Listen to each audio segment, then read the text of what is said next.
আসসালামু আলাইকুম, welcome to ডায়নাস diary. আজকে করে দেখাবো কোনো রকম ভেজাল ছাড়াই সম্পূর্ণ বিয়েবাড়ির স্টাইলে রোস্টের রেসিপি। আমি এখানে মিডিয়াম সাইজের একটি পাকিস্তানি মুরগি কেটে নিয়েছি। এখন চিকেনে স্বাদ মতো লবণ এবং 1 চামচ মতো লেবুর রস দিয়ে 10 মিনিটের জন্য রেস্টে রেখে দিব। লেবুর রসটা অবশ্যই দেওয়ার চেষ্টা করবেন, তাহলে চিকেনে যে আলাদা গন্ধ সেটা চলে যাবে।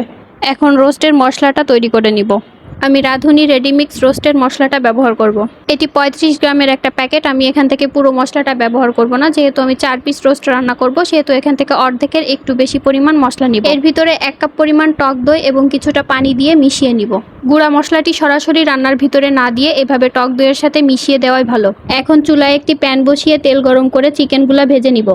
চুলা মিডিয়াম আঁচে রেখে চিকেনগুলোকে এপিট ওপিট খুব হালকাভাবে ভেজে নিব। খুব বেশি ভাজা যাবে না, তাহলে চিকেনগুলো শক্ত হয়ে যাবে। 5 মিনিটের মতো চিকেনগুলো ভেজে উঠিয়ে রেখেছি। এখন একই তেলের ভিতরে দিয়েছি 4টা আস্ত এলাচ এবং হাফ কাপ পরিমাণ পেঁয়াজ কুচি। পেঁয়াজগুলো কিছুটা ব্রাউন কালার হয়ে আসা পর্যন্ত ভেজে নিয়েছি। এখন দিব আগে থেকে মিশিয়ে রাখা মশলাটি এবং হাফ কাপ পরিমাণ পেঁয়াজ বাটা। এখন এই দুটিকে নেড়েচেড়ে কাঁচা পেঁয়াজের গন্ধটা চলে যাওয়ার আগ পর্যন্ত ভেজে নিতে হবে।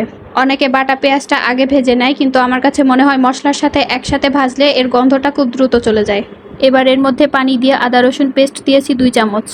তারপর 8 থেকে 10টা কাজু বাদাম পেস্ট করে নিয়েছি। তবে এখানে একটা টিপস বলে রাখি, আমি কাজু বাদামের সাথে কিছুটা পেঁয়াজ বেরেস্তা বেটে মিক্স করে নিয়েছি। বাটা বেরেস্তা দিলে রোস্টের স্বাদটা আরও বেড়ে যায়। আপনারা এই টিপসটি ফলো করে দেখবেন, অবশ্যই রেজাল্ট পাবেন। তারপর দিয়ে দিব স্বাদ মতো লবণ এবং সামান্য লাল মরিচের গুঁড়া।